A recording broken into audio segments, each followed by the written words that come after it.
And gentlemen, is transforming, in fact, the financial landscape, driving innovation and opening some new avenues for growth. Oh yeah, absolutely. Today we explore how the fintech revolution is set to increase financial inclusion as well. And to talk about exactly this subject, we have a very esteemed panel put together who's going to be joining us in just a few minutes from now. Well, absolutely. And Aisha, this sector specifically, the fintech space has got potential to improve access to financial services and empower businesses as well in India. In fact, needs a lot of focus on this sector to achieve the goal. That's the theme of our summit as well, isn't it? Oh, yeah, absolutely. If we have to power to the top 3 economies in the world, it has to be a very, very strong fintech backbone. So please, ladies and gentlemen, put your hands together and welcome the co-founder and executive director of PB Fintech, Mr. Alok Bansal. Next up, we have the founder and executive vice chairman of InfoEdge, Mr. Sanjeev Bikhchandandari. And to round up the experts, we're joined by co-founder and CTO of PhonePe, Mr. Rahul Chari. And this session is going to be moderated by Nikunj Dalmia. A huge round of applause, please, ladies and gentlemen.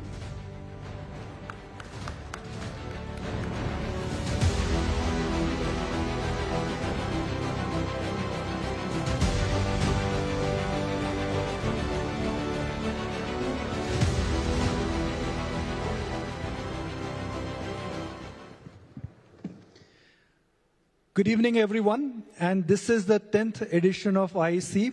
10 years ago, startups in India were perhaps at a very incubation stage. Now they've become center stage. Startups in India have identified the problems, the solutions, and they've managed to scale it up. But this is our 10th edition, so we want to make it very special. And the guest is always on the right side of everybody, which is Mr. Sanjeev Bikhchandandari. He had invested in Zomato. And after the first check, Zomato stock has gone up 2,200 times. Policy Bazaar, Alok would tell us better. The number, it's a few hundred times. So that's the fact I'm sharing with you. But there is one more fact which I'll share with you, that Mr. Bikhchandandari, every time he comes on IEC, he will tell us that which is the next big investment he's doing. So for those who are planning to go, please come back, money making idea aane wala hai. Now I've introduced you so nicely. You want me to answer that question? Next big investment, Matlab, we don't know. We invested 120 startups since the last 15 years. Of those 2 are Zomato and Policy Bazaar. The rest are, I think 70 or 80 are still alive. They are work in progress. We don't know yet, but time will tell. I shall circle back to that question again. But if I may just first request you to just paint a landscape of the startup space for us. 10 years ago, it was at incubation. Now it is enjoying center stage. Well, actually, if I look back, so I'm 61 now, and I began to work in industry in 1984, straight after college. So 40 saal ho gaye. In those 40 years, there has been a sea change in the Indian business landscape. In hindsight, it looks like a revolution, but actually it's an evolution. Most revolutions are evolutions, right? And if you look at it, a lot of value, a lot of employment growth, investment has gone into companies and industries that did not exist or barely existed in 1984. So IT services did not exist, barely existed. IT-enabled services did not exist. Internet did not exist. E-commerce did not exist. Mobile telephony did not exist. Mobile apps did not exist. Private sector airlines did not exist. Private sector banks barely existed. Private sector insurance companies did not exist. Digital payments did not exist. Right? None of this stuff existed. And it is, देखो 40 साल में बहुत कुछ हुआ है. And the truth is, a lot of this change has been driven by startups founded by first-generation entrepreneurs. Not all of it, but a lot of it. And therefore, startups actually are central to India's growth story over the last 40 years, and in all likelihood for the next 40 years. So Infosys was a startup in 84. HCL was a startup in 84. Look at the employment market cap today. They built India's brand. They built the IT industry. So company after company that are giant today was a startup at some point, maybe 20, 30, 40 years ago. I mean, Zomato has founded in 2008, listed in 2021 in the Sensex today. You're going to see more and more. So it's pretty clear that the giant companies, some of them, the giant companies of tomorrow, some of them are the startups of today. And therefore, startups are really important and central. Now, ये change, ये जो हुआ है, कहाँ से हुआ है? Number one, it's because there are many, many, many people who are trying to be entrepreneurs. So number of founders has multiplied manifold. Second is there are role models and success stories. There are role models and success stories of people who've done it before. Okay. Third is there is money available. Fourth is there's talent. And fifth is there's enabling policy and regulation and frameworks by the government, especially in the last 10 years or 9 years since Startup India. So I think all of these things have led to this. I think it's very good that the government today recognizes this, that startups are central to India's growth story and is taking positive action. So ये सब हुआ है over the last 40 years and accelerated in the last 10 years. I'll stop here. Alok, I remember Rakesh Jhunjhunwala, late Rakesh Jhunjhunwala once told me that when he started investing in the stock market, his mother told him, don't invest in stock market, beta shadi nahi hogi. So when you started your journey in the startup world, what advice did you get? And were you married that time? Yeah, I was married, luckily. See, as Sanjeev mentioned, Policy Bharat journey started in 2008, and at that time, startup was still something which was not the preferred course of action for any corporate person per se, right? In fact, there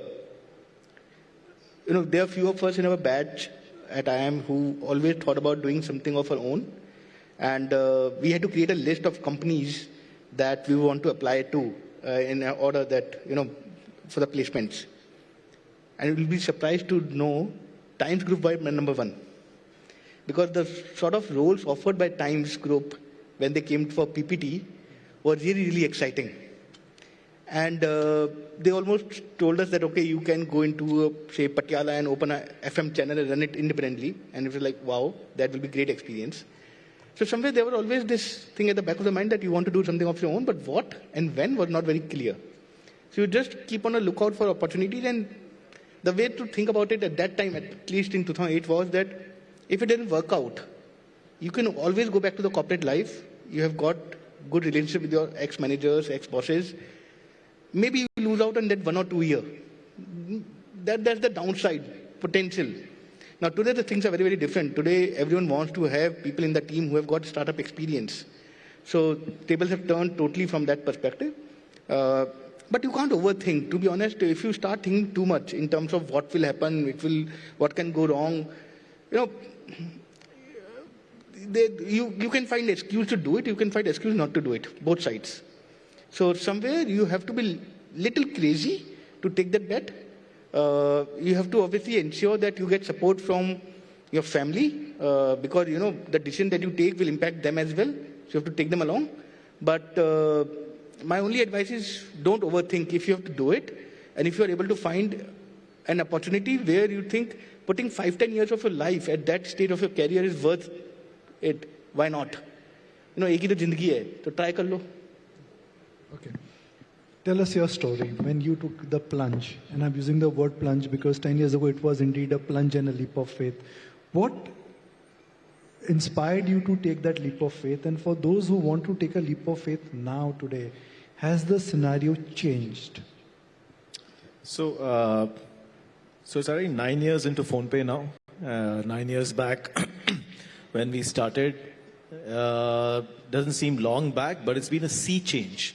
If you look at how the internet ecosystem has evolved, how the startup ecosystem has evolved, and how the status, as Sanjeev was mentioning, of startups, the talent around startups, and the encouragement of the ecosystem, the policymakers, the regulators, etc., significantly changed. So for us, so PhonePe is actually my third stint as an entrepreneur. Started way back in 2009. That time, I think we had started with a media distribution business. We were actually powering music streams And I remember my co-founder's father, Sameer's father, telling us, "Itna padhai karke gaane bechega." That's what you were planning to do. And then we joined Flipkart, e-commerce took off. When we started PhonePe, it was with a very simple thought process that we had seen through e-commerce the frailty of the payment ecosystem and the fact that if India needs to actually transition into being a digital economy, payments at the infrastructure level needs to be solved. And that was the simple thinking, that if we are going to be able to solve payments at the infrastructure level, India is going to transition into the digital economy. We are going to be able to build something that is population level scale impact, and everything else, glory, money, etc. is secondary. The excitement was about solving that particular piece of the puzzle for transitioning India into the next stage, right? And we were actually building something like UPI before UPI came on board, and then UPI happened and it was love at first sight. I think none of that has changed for anybody who's looking at taking the leap of faith today. The beauty of where we stand as a country is that we continue to actually need to leapfrog because there are a lot of infrastructural hurdles or lack of infrastructure that poses a challenge but also gives an opportunity. From having the capital, it's never been a better time. I mean, the winters, as we call it, for funding will come and go, but the intent to actually back good ideas that are actually solving a problem, and problem are immense, there are many, is still there. Talent is at its peak. As a population, we are the most aspirational population that exists in the world today. So any sort of new idea, new solution that you put out there, the adoption rate is going to be immense. So I believe that there's never been a better time to be an entrepreneur in our country than today. So startup is about identifying a problem, finding a way to fix it, and then how can you scale it, to put it very simply. Where is this big pot of honey in the economy or in India right now, where you would advise the audience here and back home, those who will be watching, that they can really take that leap of faith? So I think from an economics perspective, right, there are two ways you can actually look at India. One is if you look at it from what we call as the consumer businesses or the consumer internet businesses. You have to be actually very, very careful and cognizant of the fact that India is a DAO country, which is daily active users, but daily active customers wise, it can be actually significantly lower. So it's razor thin margins at scale, and you have to be very, very cognizant about that fact and say that what are typically what we call as ARPU numbers, average revenue per user, that you may actually correlate for a similar solution out west will be nowhere close, right? And if you're able to actually prove out a unit economics at scale with the cost that it takes to actually plow the rails towards that, get into it. Otherwise, I think the opportunities have to be looked at from multiple niches, agri-tech, insure-tech, possibly actually building for financial inclusion of particular segments of society that are being left behind. Opportunities to build good, solid businesses, not being seduced by being the next PhonePe, which is at a significantly larger scale, but looking at problem spaces that are more niche, verticalized, and have great unit economics and also a need in society. I think that's the way to go. Mr. Bikhchandandari, some call you the poster boy of startup investing, some call you the grandfather of startup investing. I'll use the word OG. That's fashionable with startup, right? The OG of startup investing. So if someone has to make a pitch to the OG of startup investing, what would you look at? How many pitches do you hear on a daily basis? And when do you say no? Because the list of no for you is bigger than the list of yes. And I made mistakes also, ऐसी बात नहीं है. I said no to Flipkart in the pre-series A without meeting them. I said no to Snapdeal at 28 million. I said no to Lenskart. I said no to Ola in the pre-series A, the seed round. So मैंने बड़े सारे wrong decisions लिए. Several of what we invested also did not do well. But you know what? The way to look at it is that if enough of the ones you've done are doing well, you come out on the plus side, and that's okay. Right? You can't regret the ones you missed, and it's okay. Ho gaya, ho gaya. Now, see, now what's happening is that because there's a team, the team meets the startups first. We look at 1,000 companies a quarter. We invest in 3 or 4. So अगर 3-4 में invest करते हैं तो मेरे पास आती होंगी 8-10, right? And the team is now capable enough and competent enough and committed enough to actually take decisions. So नाम मेरा आता है, काम उनका है, right? But that's the way of the world, yeah. I mean, it is really the team. Alok, the same question to you. When you look at, I mean, even though Policy Bazaar has not made too many outside investments from their core, but if you have to identify the aha moment in the startup space, what would you look at in terms of in characters or in terms of a template? See, and you're right, we typically do not want to invest or acquire. By nature, we are more build people and we want to do everything in-house. But from investing perspective, totally agree with what Sanjeev said. See, at a very early stage, you can just see what is the opportunity that the team is trying to target, whether it is the market size, whether it is the problem being solved, with the evolution of the society or the ecosystem or the value chain in that particular area is. But, there is a way to look at the opportunity. And the second one is this the best team to take a crack at that opportunity?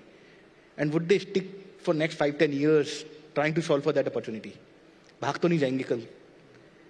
These are the only things you can bet on. There is nothing else at that stage, to be honest. I always believe a founder who is willing to put 5-10 years, you can't really value that.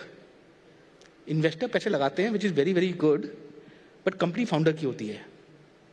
And if founders cannot believe that and drive that, and they need a lot of backseat driving from investors, then पहले दिन ही fail हो गया है. So, to have that trust that this is the team which is going to build it. And yes, if you cannot have that trust, then don't please invest, because पहले दिन ही पैसा डूब जाएगा वो तो. So these are only two things. What is the opportunity being targeted, and is this a team which is the best shot at that opportunity? Mr. Bikhchandandari, when you started Naukri.com, you were able to identify the movement of unorganized job service providers and you made them digital. The similar, perhaps, thought was at place when you started other businesses like Jeevan Sathi or 99 Acres. But that was 15-20 years ago. What are the 2 or 3 trends which you see in the economy which are transpiring because of technology and other factors? So, see, when we started Naukri, there were only 14,000 internet accounts in the country. We had no clue that the internet was going to become big. We had a simple goal. Ki if we can get 500 companies to pay us 1,000 rupees to list one job on the site and get 500 companies every month, तो साल का 60 lakh cell हो जाएगा. और 60 lakh cell हो जाएगा तो हमारा 20 लाख प्रॉफिट बन जाएगा, तो मैं तनख्वाह निकाल लूँगा. सिंपल गोल था.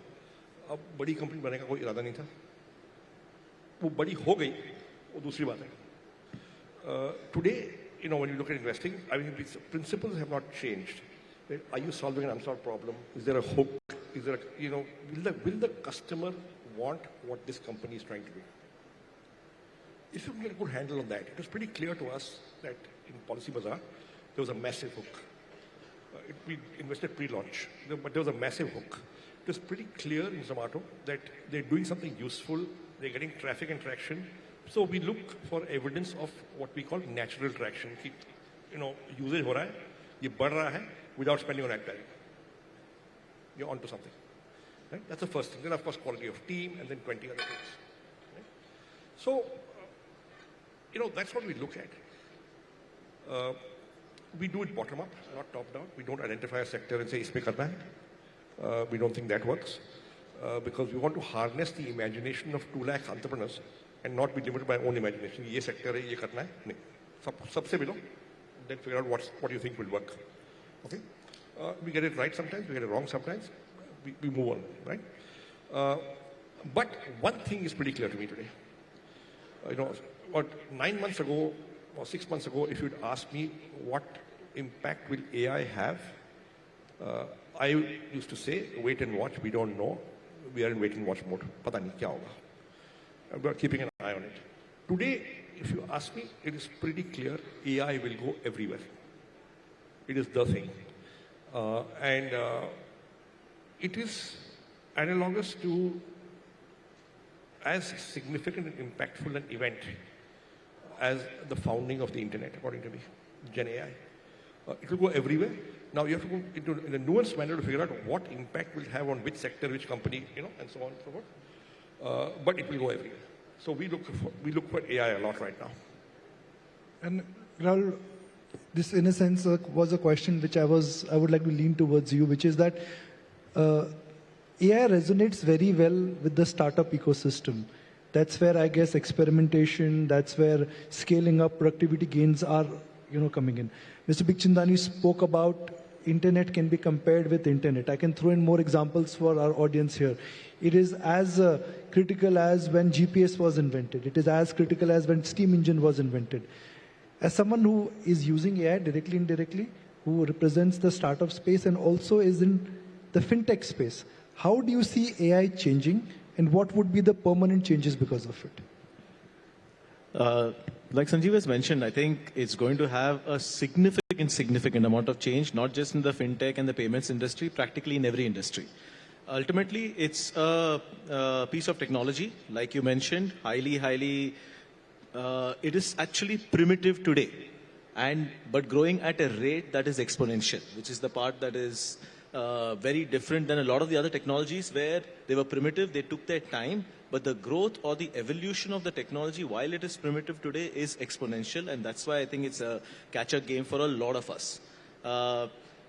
Today, you're going to look at it from a perspective of being a tool that is going to significantly increase efficiency on various aspects of the business, both internal as well as consumer-facing or client-facing. So it could be functions like all your corporate functions, getting significantly more streamlined, right from legal, finance, HR, etc. From a product perspective, obviously the customer support seems to be one of the areas that everybody is focusing on. As soon as you start getting significantly better with vernacular language in the multimodal Gen AI systems, you see that its penetration is even more and impactful within our country. As we move forward, I think what might change is that products might become AI first, which means effectively today it's being used as a tool to actually enhance existing experiences. Tomorrow you will have AI first experiences. You could have products that are insurance, could be AI first, where your interaction starts and ends with your AI bot or interface in a multimodal manner that may be the phone, may not be the phone, you don't know. Payments could actually go through that. So I think the transformation of this tool is going to be from efficiency driving to actually everything becoming AI first, right? And all industries will transform.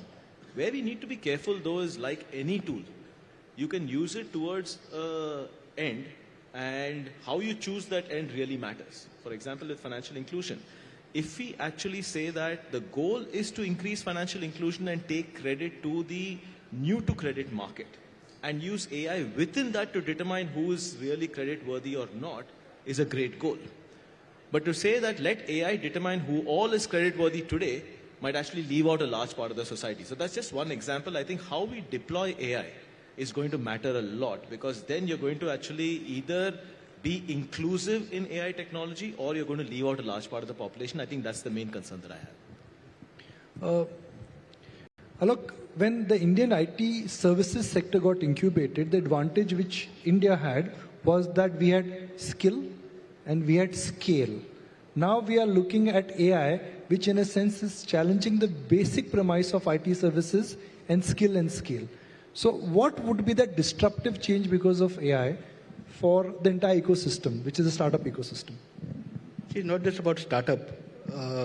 Every function apart from the support function in the company can focus on only three things: how to increase revenue, how to be more efficient with cost, how to be better at service. And AI can impact all three. Today we are talking more about service and cost. Eventually it will come out from the revenue side also. It will make everything more efficient, definitely. Today, a lot of AI is actually not AI. I'm not a big fan of just calling things as AI unless it is solving a business problem. eventually, a lot of times we are talking about enhanced analytics as AI. The real AI models are still a little far, to be honest. The way we use it in terms of our efficiency by building our own LLM models, we are able to do a lot of fraud control using, some deep AI stuff, which is more like face recognition, voice matching, some stuff. But, I actually believe AI is a very abused word today, the way it's been used, because it's actually more analytics and enhanced analytics. But it will have impact on everything. There are a lot of stories around what AI is going to deliver, but unless you are able to link it to a business use case, those are going to be just stories. So the driver has to be, what is the problem being solved for? How do you make customers' life easier? How do you add value to the whole ecosystem? And AI is definitely a big part of that service delivery. But apne aap mein AI is another tool. Few years back we were talking about big data. Usse pehle kuch aur tha. But all these are used to solve a specific problem only, right? So AI is a great tool to be used in the right way. It is not the end all of everything. Ki just because किसी company के पास AI की tools अच्छे हैं या फिर AI के resources अच्छे हैं तो सब कुछ हो जाएगा, नहीं. Depends on lot of things. Like in insurance, the biggest thing is trust. वो trust के लिए AI use कर सकते हो, but AI trust build नहीं कर सकता, right? So it is as I said earlier, great tool to be used in the right way, but more fluff today than the reality. Let's wait for a few more years. So we took the clock back 10 years ago. That time startups in India were nascent. Now they become center stage. 10 years forward, if we have to engage on the same forum, where do you see innovation and where do you see a big change happening? See, again, a lot of tech solutions, it's very easy to get confused. There are two types of solutions being built in tech today. One is, what are the rails? Like UPI is a great example of rails, access to databases, right? Huge amount of effort is being put by the government around a lot of these things. It is going to make everyone much more efficient. But UPI is a success because of PhonePe and a Paytm and a Google Pay, right? So eventually there has to be a front end also to utilize that rail. The biggest opportunity for startups is going to be how to utilize those rails which are being created, and those are getting created every day now. You talk about claim data, you talk about driver data, you talk about everything is going to be available for the businesses to make use of. But eventually you have to solve a customer problem using that rail. So, it's a great opportunity in next 10 years to actually solve some really deep customer problems. As Sanjeev said earlier, talent is there, capital is there, and if you have access to all these rails, why not? Yes, it's not going to be easy. Nothing is easy, but you can actually attempt to solve very big problems now because of this. Mr. Bikhchandandari, what we've spoken about is the opportunity, the great things that have happened, the success stories like a Zomato, the success story of Policy Bazaar or PB Fintech. But there's a data which says that 90% plus of the startups, they actually fail. Only 5% of the startups, they survive into the second year. And only 1% of the startups have made it to unicorn list, and then also they come cracking down. What should one be a bit wary of while investing in the startup world or while incubating a startup? I think, is it solving a real problem? Is it building some IP? Can the founders really do it? Are customers paying? And are they paying more than the cost? These are some of the basic things of any business or commercial enterprise. So the basics of running a business have not changed. Environment may have evolved, technology may have evolved, but basics तो वही नहीं है. लोग ठीक है कि नहीं, मेहनत कर रहे हैं कि नहीं, customer को माल चाहिए कि नहीं, or are they spending more than they're earning? Can they spend less than they're earning continuously, or are they going to, where is break-even going to happen and when? So I think it's been a fascinating session, Mr. Bikhchandandari. I'm still hunting for the next Zomato from you. I think we've been very lucky. Some of these are, Zomato, Policy, they are once in lifetime kind of investments, and we got them early in our investing journey. I think that's very lucky. And if we get a few more good ones, that'll be very fortunate. Well, I hope, I wish you good luck. Alok ji, thank you very much. And it's such a pleasure to interact with you. Before I wrap, what is this about startup founders? They never wear a suit. हमेशा sports shoes पहन के office में जाते हैं. Even investors के सामने भी पहन के जाते हैं. It's just that that's the skin that we're most comfortable in. But good luck, guys. Thank you very much. And like I said, that 10 years ago, this entire space was at an incubation stage. Today, it's become the center stage. And if India has to indeed march towards this entire trend, $10 trillion economy mark, I'm sure startups today will play a very large role. With that, let's put our hands together for this lovely panel. And thank you very much. Request all of you to stay with us for just a few moments on stage. We'd like to present you with a token of appreciation graciously offered by our luxury partner, Da Milano. And Nikunj, you'll have to do the honors, please, on your left. A token of appreciation from our side.